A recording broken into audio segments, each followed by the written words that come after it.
Un enchevêtrement de voitures et de camions dans un épais brouillard. Voilà les images de l'important carambolage survenu ce mardi vers 9h45 sur l'axe La Roche-sur-Yon, les Sables-d'Olonne.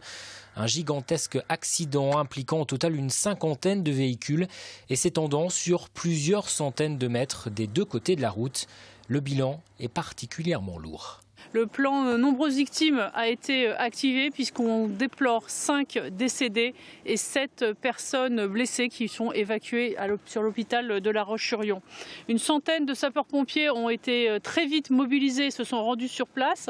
Un poste médical avancé a été mis en place pour ces victimes. Une centaine de gendarmes de l'ensemble du département sont également arrivés sur place pour sécuriser les lieux. Une cellule d'urgence médico-psychologique a également été déployée pour venir en aide aux victimes. J'ai vécu le début oui, tout à fait. Et en attendant les secours, j'ai compté 5 morts et c'était impressionnant. Là, je pense que je ne me rends pas encore compte, ça se trouve, mais c'est terrible, hein, c'est terrible pour les victimes, pour les blessés. On a vu qu'il y avait quand même plein d'enfants, il y avait aussi des personnes âgées. Les 20 personnes blessées ont été évacuées vers les hôpitaux des Sables-d'Olonne et de La Roche-sur-Yon.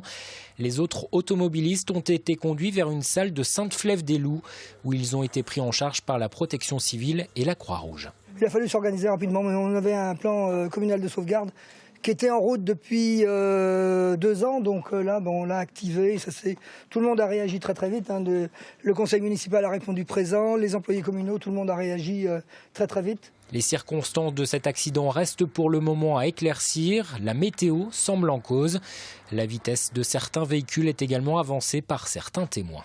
C'est encore trop tôt pour vous dire même si l'accident a commencé sur la voie de droite ou sur la voie de gauche. Tout ce que l'on sait, c'est qu'il y avait un épais brouillard. Quand les gendarmes sont arrivés, on n'y voyait pas à plus de 5 mètres, ce qui est donc sans doute une des premières origines, mais tout cela est à vérifier. Le premier élément que nous avons, c'est tous les dépistages alcool et stupéfiants qui ont pu être faits sur les personnes dont l'état de santé le permettait sont négatifs. Un hélicoptère a survolé les lieux du carambolage pour recueillir le plus d'informations possible.